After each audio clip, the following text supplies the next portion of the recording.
Shakur What name? Stevenson. Who? Shakur Stevenson. I told y'all Dev will beat the shit out of Shakur Stevenson. Yes, but I did already you talk told to you that. Turkey I Al told you that. Sheik? He gonna beat Rockstar Shakur? Beat the shit out of Shakur. Rockstar, he gonna beat the shit out of Rockstar Shakur Stevenson. Beat the shit. Shakur is no different than everybody else. They're all really good. Devin is special. He has the style, he has the confidence, he has the ability to navigate his own career in a way that he's able to fight all of them, and he fares a great chance against all of them. That's something that's special. That's something that's rare. That's Devin Haney. Speaking confidently, Haney stressed that Shakur will face. Bill Haney has issued a clear warning to Shakur Stevenson following reports that a potential fight between Devin Haney and Stevenson has been agreed upon. I want your thoughts on Shakur saying he not fighting Dev unless he got a rehydration clause. Shakur, man, honestly, you know what I mean? Because, you know, I can pop it on channels and like that and do that, you know what I mean? And we can have fun with it. But, you know, over here on the Boxing Voice, right, I want to ask, in or around the division, every bad motherfucker around Devin has gotten an offer to fight, or they've been in the ring, or, I mean, who else has that happened with? All the fights that the people want to see Devin fight, the person that got either a contract or Devin and got in the ring with him. Can we say that about anybody else? Speaking confidently, Haney emphasized that Shakur would be facing elite speed, defense, and championship-level experience. He made it clear there would be no shortcuts, promising a punishing test designed to expose any weaknesses on fight night under worldwide scrutiny. Also, because I think people say this narrative was like, yo, if you know you could beat him, just fight him. Yeah, but why would I fight this nigga for the least money that I could get when it's like, okay, cool, let's go through the WBC, because that's what I did that they're trying to ignore. Right. They're going to ignore that whole part. I said, WBC, y'all do y'all job, enforce the fight, and we're going to do it that way. They gave him the deadline to figure out was he going to fight me or fight Regis. That man decided to move up. Yeah. But I really made the WBC do their job. That's what it really came down to. And whatever finish that they was going to offer, that's what it was going to be at the end of the day. So if they would have came back and said 75-25, would you I would have had it? no choice. I just tried to go around the bullshit that was presented, because that's bullshit. Like, I'm a 2-division world champ. I unified at 130 in one of the biggest fights at 130 pounds. Like, if we're going to be realistic about Stevenson. The long-teased matchup between Shakur Stevenson and Devin Haney has become one of boxing's most talked-about potential super fights, with history and negotiations stretching back several years. Man, I'm coming there with rehydration clauses. I don't even do that. But why am I going up to these guys' weight classes if I'm not planning on going there? So any of y'all want to fight me at 147? Yeah, rehydration. 10 pounds. 10-pound rehydration. Like the IBF rule, basically. You got to understand, that means on fight night, when we get in the ring, they're going to be 157, maybe 158. Max. No bigger than 160 that night. Right. I'm cool with that. So if we could get it like, all right, like the IBF rule, 10-pound rehydration. Yes, but think about it. If there's no rehydration clause, these guys going to get it up to 170 pounds. Yeah, 175. I'm in the 140s on fight night. Yeah. So if I'm 140, they 170. Bro, what am I in here wrestling around with these? Right. Stevenson has openly stated that any potential bout at 147 pounds would include strict post-weigh-in weight limits. You guys are seeking, or are you leaving it alone, since he's saying that it would require Devin to get a rehydration clause? Is that something you're willing to get on a phone and discuss how many pounds exactly? Well, when you're speaking about Debo, you might hear a whole lot of that's inconsistent with things that you say about normal fighters. When you talk about a generational talent like Dev, you would expect those that are elite to look to have, to be on a level playing field. What you weigh is what you weigh, and how you get down the next day is it's what it's all about, Bill Haney has remained firm in his stance against rehydration clauses, making it clear he will not accept any such limits for Devin Haney's fights.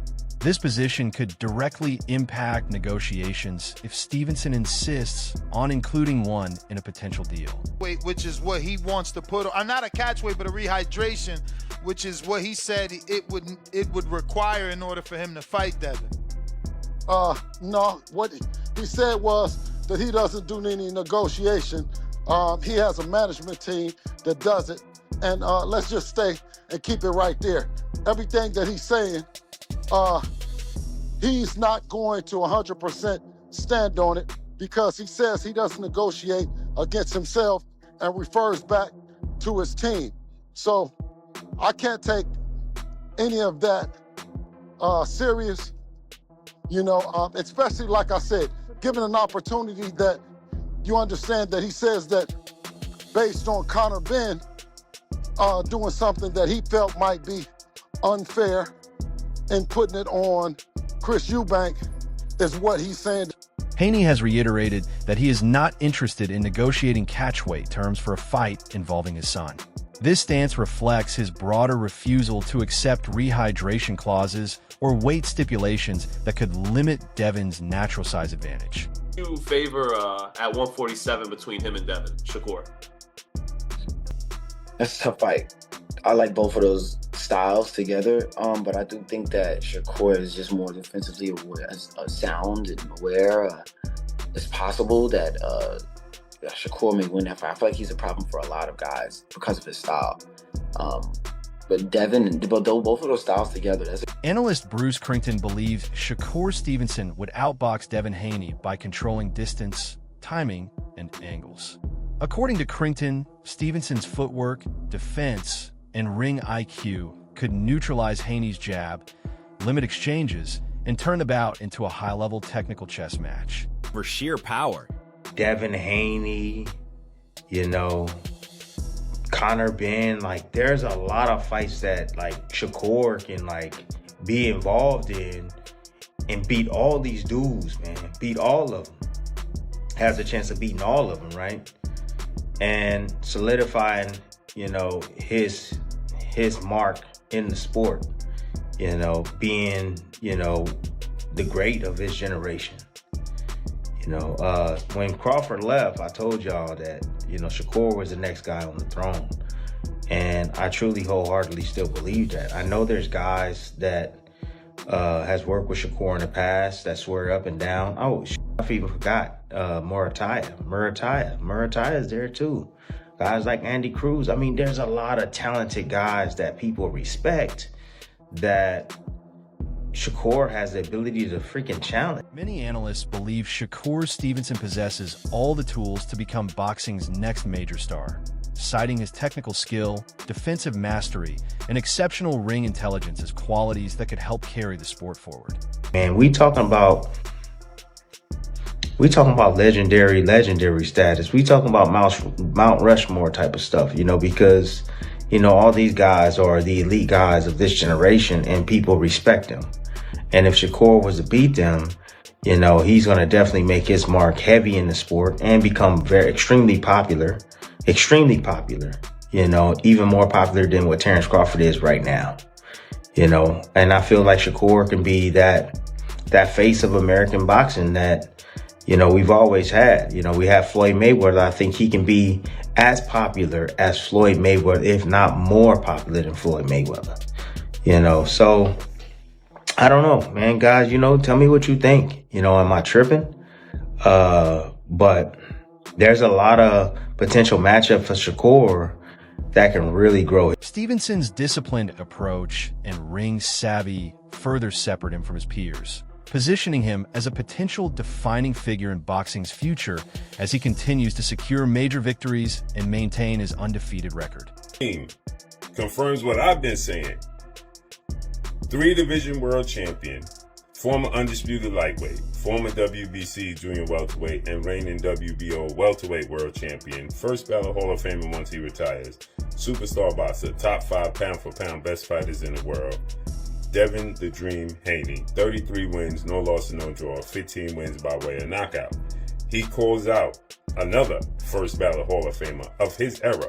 Ironically enough, Devin Haney is 27, and the person he calls out is 28 years old, who's another first ballot Hall of Famer, Olympic silver medalist, 4-division world champion, former unified super featherweight, who simultaneously up until yesterday held the WBC 135-pound title and the WBO 140-pound junior welterweight title. At the same time, superstar boxer, 4-division champion, who will be a first ballot Hall of Famer, Shakur Stevenson, who is 25 wins, no losses, no draw, 11 wins by way of knockout. So Shakur Stevenson and Devin Haney, as I said, and Devin Haney confirmed it as you see there, this is the next super fight. A potential clash between Shakur Stevenson and Devin Haney promises to be a true mega fight, uniting two of boxing's brightest stars. With both fighters undefeated, technically elite, and eager to cement their legacies, the matchup would showcase top-level skill, strategy, and global excitement. Shakur is a 4-weight world champion. Devin is a 3-weight world champion. Devin was undisputed, but now Shakur is a 2-time lineal champion. So he's a 2-time Ring Magazine winner. 2-time unified champion. If you want to add the ring, as far as with the WBO, he was unified at 130. So he's a 2-time unified champion, 2-time lineal champion. Beat a guy like Teofimo Lopez, who rises to the occasion. Had a close fight with George Kambosos. You can make a claim that he was fighting out of frustration or out of emotion. And that was it. He was in his prime too. Josh Taylor seemed to be drained at 140. Not taking away from Devin, but he was already moving up to 47, they were saying. Lomachenko was a little older and smaller. So, they about even in terms. Meanwhile, Devin Haney has firmly established himself as one of boxing's most technically gifted fighters. He is widely recognized for his lightning-fast reflexes, pinpoint accuracy, and composed, methodical approach. Analysts such as Bernie have highlighted Haney's ability to control fights, adapt to opponents, and remain calm under pressure, making him a formidable challenge for any champion. A matchup with Stevenson would represent a defining moment for both fighters, showcasing elite strategy, resilience, and technical mastery on the sport's biggest stage. He knows Dev has something for him, but he got something for Dev. It's a great fight. He know he could possibly lose to Dev. There's things that Dev understand about boxing that Shakur understand, and he wouldn't be able to just take full advantage of Devin Haney. You know what I mean? They both got an education. That's what I'm saying. This comes down to education. That's why Floyd and them used to yell, skills pay the bills. Skills pay the bills. You know what I'm saying? You got to really be in the gym working on your skills package. A lot of these dudes ain't working like they think they working. You know what I'm saying? They in the gym, they sweating. You know what I mean? They're working hard, but the information that's being transferred to them is bullshit information, and it's showing in the fights. But who am I? Armsy, think of the 5-piece. Why everybody want to see Shakur and Devin when Keyshawn called him out? All of those is great fights. I want to see. Greg Hackett claims Stevenson may be deliberately avoiding the fight because Devin Haney brings a nearly identical elite skill set. Hackett argues that Haney's speed, defense, discipline, and ring IQ eliminate the stylistic advantages that Stevenson typically enjoys. According to him, the risk-to-reward ratio does not favor Stevenson, as Haney would force a 12-round chess match with no easy openings. Talk about this Shakur and the kind of being thing. Shakur's been getting a lot of flack because fans feel like that Shakur is ducking Devin Haney. How do I feel about Shakur ducking Devin Haney? I don't think it's true. I don't think it's a thing. Shakur said he's going to go up, put a rehydration clause on the man to fight him. Is Devin Haney going to take a rehydration clause to fight? If not, I don't think so. So why are we even having the debate about him fighting Devin? It's not like he's fighting a champion to get a random accolade like a belt or something, you know? So it's really irrelevant to even bring up why Shakur is not fighting Devin. He's fighting Conor Benn because he feels like he needs to fight Conor Benn because he disrespected him or whatever the case may be. It's really nothing to it Fans are trying to put Devin and Shakur against each other. I would love to see the fight, but it's whatever. However, many experts believe Stevenson is not dodging Haney, but instead pursuing career-defining challenges to elevate his legacy. Reports suggest Stevenson has explored a potential fight with Conor Benn, signaling a focus on high-profile matchups rather than immediate opportunities. This calculated approach has sparked debate, with some praising his long-term vision while others question whether it delays inevitable matchups. I like big fights. I like big money fights. I like proving that I'm the best, and I like doing things that people say I can't do. There's a lot of people that will say that I'm too little for Conor Benn, and I can't do it. So it makes for a tremendous fight. It's gonna be a good beef. I like the beef. I like the story behind it, and it's a tremendous fight. Just wanted to follow up on the Conor Benn conversation. I saw him after the fight, and I just asked him. I said, "Hey, would you agree to that rehydration clause?" And he said, "F no." So my question for you is, how does that fight get made then? If he's not going to agree, then we probably don't fight. So he's just wasting time. We'll see. But I'm a businessman at the end of the day. And like I said, he did a rehydration clause with Chris Eubank. Chris Eubank was in the ring half. Why can't he do the same? Stevenson has made it clear he intends to achieve greatness and is not intimidated by tough challenges. Responding to critics who question his size at 147 pounds, he emphasized that skill, speed, defense, and ring intelligence matter more than physical dimensions. Stevenson expressed confidence in his ability to compete at the highest level and stated his willingness to face elite opponents to solidify his legacy. A bright enough star that he'd be willing to take, because, you know, as a businessman, risk reward. You think you bring enough to the table that he'd want to take the fight? He would take the fight? Hopefully, bro. I hope he would take the fight. In terms of answering your question, a bright enough star, he's already entertaining me on Twitter and social media and stuff like that. So I guess he sees some money potential in this fight right here. But what I would like to do is I would like to become champion, because that just speaks for itself. Once I come to the champion with the table, you can't play with me. You know what I'm saying? Like, everybody know me. People know me. I can go to the UK and sell. Like, I can go anywhere and sell. My first main event, I sold 10,000 tickets. I sell, period. You know what I'm saying? That's why he's entertaining me, because I am a star. But when I come with that world title, whether I beat Dalton Smith or I go move up a weight and beat Lewis Crocker, once I come with them world titles, it's just a different. Keyshawn Davis has also called out Devin Haney following an impressive recent victory. Known for his sharp combinations, speed, and relentless pressure, Davis signaled his readiness for a high-profile challenge. Analysts note that his aggressive style could pose problems for any champion, sparking fan interest in a potential showdown. Davis, as I said yesterday, he fights and beats Keyshawn, then guess what? It makes the fight with Shakur and Devin that much bigger, right? Because it's a redemption, it's a storyline, so on and so forth. Devin has history, sparring session. We know the history, right? So Devin Haney wants that fight, as we know. This is not a surprise. This is what Devin Haney does. No stipulations. As Father Trainer and Manager Bill Haney stated yesterday on the Boxing Voice, he stated, why we have to have stipulations, roadblocks? We ain't trying to do that. Devin moved up, so he don't have to drain himself. Why would he have to drain himself? Right? Nonetheless, Shakur wants a 10-pound rehydration clause.